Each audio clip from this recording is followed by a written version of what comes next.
আসসালামু আলাইকুম, আমি নাইম দক্ষিণ কোরিয়া থেকে সবাইকে স্বাগত জানাচ্ছি আমার ইউটিউব চ্যানেল নাইমিলিতে। যদি ভালো লাগে তাহলে সাবস্ক্রাইব, আর যদি ভালো না লাগে তাহলে দেখতে থাকুন। দেখতে দেখতে ভালো লাগা ভালোবাসা হয়ে যাবে ইনশাল্লাহ।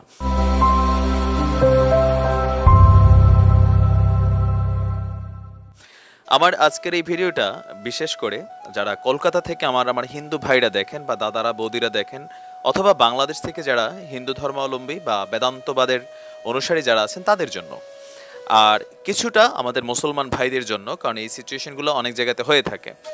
বড়ই দুঃখজনক ঘটনা যে ভারতে এই ঘটনাগুলো প্রায়শই হয়ে থাকে। গণমাধ্যমের কল্যাণে আমরা দেখতে পারি সোশ্যাল মিডিয়াতে যে ইদানিংকালে একটা ট্রেন্ড দেখা দিয়েছে যে জয় শ্রীরাম না বললেই আপনার পিটাইয়া মেরে ফেলা, অথবা শারীরিকভাবে হেনস্থা করা, অথবা তাকে সামাজিকভাবে হেনস্থা করে সেই ভিডিওগুলা সোশ্যাল মিডিয়াতে ছেড়ে দেওয়া।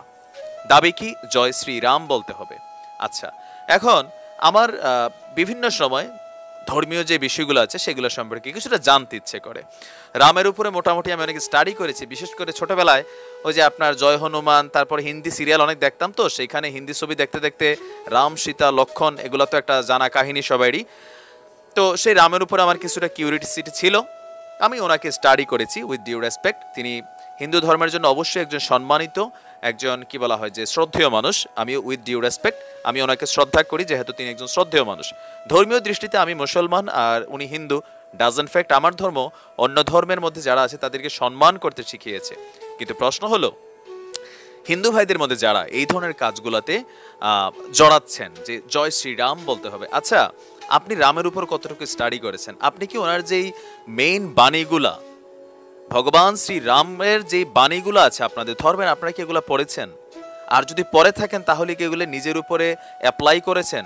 আর যদি অ্যাপ্লাই করতেন তাহলে তো আপনি জয় শ্রীরাম বলার জন্য আপনি তাকে পিটাইয়া মারার কথা না, তাই না? ঘটনা হচ্ছে ভারতের নয়ডায় আফতাব নামের একজন ট্যাক্সি চালককে দুই হিন্দু যাত্রী আপনার তার গাড়িতে ওঠার পরে এক পর্যায়ে তারা তাকে বলে যে জয় শ্রীরাম বলতে হবে। আর এই সিচুয়েশনটার জন্য একমাত্র দায়ী ভারতের যে ক্ষমতাসীন দল বিজেপির এক শ্রেণীর উচ্ছৃঙ্খল মদ্যপ, তারপর হচ্ছে যে এন্টি ইসলামিক যে একটা দল আছে এই মুহূর্তে ক্ষমতায়, সেইখানের অধিকাংশ নেতা নেত্রীরাই মানে ইসলাম বিদ্বেষী মেন্টালিটি, এটা ওদের বিভিন্ন আইন কারণে দেখা যাচ্ছে। সব ভারতের নেতারা যে খারাপ আমি সেটাও বলছি না, যাই হোক ওইটারই প্রভাব। তো এই ট্যাক্সি চালককে জয় শ্রীরাম না বলায় ট্যাক্সি থামিয়ে তার উপরে আসলে আচমকা হামলা চালানো হয়। তো তিনি আসলে তার সন্তান, তার ছেলের নাম হচ্ছে সাবিরকে তিনি ওই ঘটনার সময় মোবাইলে কল করেন তখন সাবির মোবাইলের অপর প্রান্ত থেকে শুনতে পায় যে আপনার ওই দুই যাত্রী তার পিতাকে মারছে আর জয় শ্রীরাম বলার জন্য বারবার প্রেসার ক্রিয়েট করছে। তো সাবির বড় বুদ্ধিমান ছেলে, সে ফোন কলটা রেকর্ড করে ফেলে যে ওইখানে দুই যাত্রী কি করছিল। ভারতীয় গণমাধ্যম এনডিটিভি, তারপর শুরু করে ইন্ডিয়ান টাইমস, সবগুলা পত্রিকায় এই খবরটা আসছে। আসার পরে ওই দুই যাত্রী আফতাবকে হত্যা করে ঘটনাস্থল থেকে পালিয়ে যাওয়ার পরে ভারতের পুলিশ, ওই যে ভাই জাতীয় পুলিশ আসলে সব দেশেই মোটামুটি কিছু কুলাঙ্গার পুলিশ আছে একই রকম ক্যারেক্টার।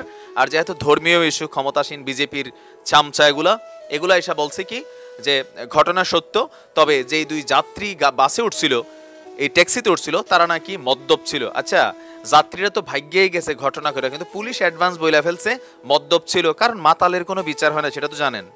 মাতাল অবস্থায় আপনি কোনো কিছু করলে, আমরা যেসব দেশে থাকি, আপনি মাতাল অবস্থায় মার্ডার করলে আপনার শাস্তির লেভেল অনেক কমে যাবে, পানিশমেন্টটা অনেক ছোট অংশ হয়ে যায়। এখন এই ঘটনাটাতে আসলে ভগবান শ্রীরামের কোন উপকার আপনি করলেন? ধরেন একজন মানুষ ভগবান শ্রীরামরে জয় শ্রীরাম বলল না, তাতে কি রামের কিছু কমে গেল, নাকি আপনার হিন্দু ধর্মের মানে কি বলা হয় যে তলানিতে পৌঁছাই গেল? বিষয়টা কি এমন? একজন তসলিমা নাসরিন, একজন মানে কিছু যে ব্লগার আছে নাস্তিক, লোপা সোবা বকট্টু, এরা যখন ইসলামকে গালি দেয়, আল্লাহ রাসূলকে গালি দেয়, এদের গালির কারণে আমাদের অন্তরে কষ্ট পাই, জিদ ওঠে, গোসা ওঠে। কিন্তু বিশ্বাস করেন, এরকম হাজারটা তসলিমা নাসরিন যদি মানে ইসলামের গালি দিয়ে কিচ্ছু যায় আসে না। এই যুগের সর্বশ্রেষ্ঠ যিনি এই মুহূর্তে আছেন, ইসলামের দায়ী ডাক্তার জাকির নায়েক, তিনিও যদি কালকে বলেন যে ভাই আমি হিন্দু হয়ে যাবো, আচ্ছা ইসলামের কি কোনো ক্ষতি হয়ে যাবে? জাকির নায়েকের জায়গায় আল্লাহ কাউরে না কাউরে বসাই দিবে। এইসব মানুষের, আমাদের মতন মানুষের ধর্ম থাকা না থাকা সেটাতে ধর্মের কিছু যায় আসে না। কিন্তু এইগুলা কি ইস্যু করে আপনি যখন কর্মকাণ্ড করছেন আউট ওয়ার্ল্ডে, আপনাদের হিন্দু ধর্ম সম্পর্কে সাধারণ মানুষের মধ্যে কি ধরনের প্রবণতা দেখা দিচ্ছে? আপনি বাংলাদেশে দেখছেন ইয়া মোহাম্মদ বা এরকম না বলার কারণে আমরা হিন্দু পিটিয়া মাইরা ফেলছি? আপনি দেখছেন কখনো? দেখেন নাই। আপনারা এই যে কর্মকাণ্ডগুলো করছেন, আপনি যদি রামের বাণী অন্তরে ধারণ করতেন, তিনি তো প্রেমের একটা জ্বলন্ত উদাহরণ, তিনি তো আত্মত্যাগের একটা জ্বলন্ত উদাহরণ, তিনি অযোধ্যার রাজা ছিলেন। আপনি অযোধ্যা সম্পর্কে স্টাডি করেন। রাম যখন অযোধ্যার রাজা ছিলেন, সেইখানে তিনি বড়ই ন্যায়পরায়ক শাসক ছিলেন। তার শাসন আমলে সেই প্রজাদের মধ্যে হিন্দুদের সাথে সাথে অন্য ধর্মের মানুষও সেখানে বসবাস করত। সেইখানে তারা যথেষ্ট ন্যায় বিচারও পাইছে ওই সময়। তো তার মানে কি তিনি তো পারলো ওই সময় মুসলমান মানে ভারতীয় প্রদেশে মুসলমানদের 14 গোষ্ঠী উদ্ধার করে দিতে পারতেন। তিনি কি কখনো এই ধরনের নির্দেশ দিয়েছেন যেখানে পাও মুসলমানদেরকে পিটিয়ে মাইরা ফেলো, জয় শ্রীরাম না বললে? আমি তো দেখি নাই। আমি তো দেখেছি তিনি ক্ষমতার স্বার্থের বাইরের একটা মানুষ। তিনি 14 বছর বয়সে যে মানে সিংহাসন নিয়ে যে ঝামেলা, সেই ঝামেলার কারণে তিনি পিতার মান সম্মান রাখতে গিয়া সিংহাসনই ছাইরা দিচ্ছেন, ক্ষমতার মায়া করেন নাই। তাহলে আপনি কিসের অনুসারী ভাই? তিনি তো একজন ভালো স্বামী ছিলেন, ভালো ভাই ছিলেন, একজন ন্যায়পরায়ণ শাসক ছিলেন, সবকিছু মিলে তিনি একটু উত্তম চরিত্রের অধিকারী ভাই। সেই কারণে তিনি রাম। আপনি কেঠা? আপনি কে? আপনি একজন গান্ডু। আপনি হিন্দু ধর্মের অনুসারী হতে পারেন, কিন্তু আপনি ধর্মকে স্টাডি করেন নাই। আর আপনি যদি ধর্মকে স্টাডি করতেন, তাহলে আপনি এই কাজগুলো করতে পারেন না। আমাদের মুসলমানদের মধ্যেও আছে ISIS নামক যে সংগঠনগুলা, ইসলামী জিহাদি সংগঠন, তারা ভাবে ইসলামরে তারা শিক্ষা ফেলছে, জিহাদ কইরা দুনিয়ারে উদ্ধার করবে, কিন্তু আদৌ কি এগুলা কোরআনিক শিক্ষা?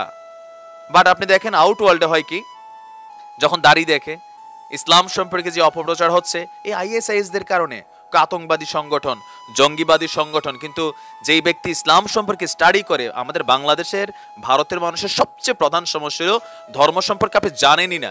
কিছু জানলে গুরুর কাছে, পণ্ডিতের কাছে। ভাই বিশ্বাস করেন 99.99% হিন্দু ঠাকুর পুরোহিত আর এই যে বাংলাদেশের ভারতের হুজুর ধর্ম ব্যবসায়ী, ওদের কাজই হচ্ছে ধর্মীয় উস্কানি, নানান কুসংস্কার দিয়া ভক্তদের থেকে মাথা ভাঙ্গাইয়া ভাঙ্গাইয়া খাওয়া। আর এই ভক্তরা দুনিয়ার মিয়া খলিফার থেকে সার্চ দিলে বাংলাদেশ, ভারত, পাকিস্তানের সবচেয়ে রেটিং পাওয়া যায় মিয়া খলিফারে। ওরা এগুলা খুঁজতে পারে, কিন্তু ধর্ম নিয়ে সার্চ দিয়ে কখনো জানার ইচ্ছা করে না।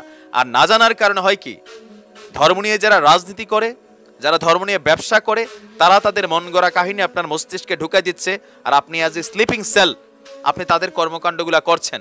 আপনার ভগবান রাম নিশ্চয় এতে খুশি হবে না। আর যদি খুশি হয়, তাহলে হিন্দু ধর্ম একটা জঘন্য ধর্ম হিসেবে পরিগণিত হইতো। আর হিন্দু ধর্ম যদি জঘন্য ধর্ম হইতো, নিশ্চয়ই হিন্দু ধর্মের এত ফলোয়ার হইতো না। তার মানে ধর্ম খারাপ না। আপনারা যারা ধর্মের দোহাই দিয়ে মানুষ হত্যা করছেন, আপনাদের মেন্টালিটি খারাপ। আপনি ধর্মকে স্টাডি করেন না, এটা করে আপনি হিন্দু ধর্মের কলঙ্ক করছেন, পাশাপাশি রামকেও আপনি অপমানিত করেছেন। আমি বিশ্বাস করি যে আপনি রামকে অপমান করছেন। আপনার উচিত পিণ্ডি দান করা বা নিজে নিজে আত্মহত্যা করে মরে যাওয়া। ঠিক আছে? অন্য ধর্মের প্রতি ইসলামের শিক্ষা যেটা, এটা আমরা সব মুসলমানও ধারণ করতে পারি বিষয়টা তা না। দুর্ভাগ্যজনকভাবে কিছু আছে আমরা এটা ধারণ করি না।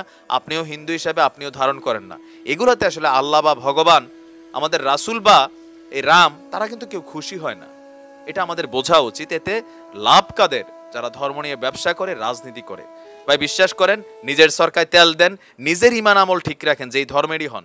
ভালো থাকুন, সুস্থ থাকুন। আসসালামু আলাইকুম।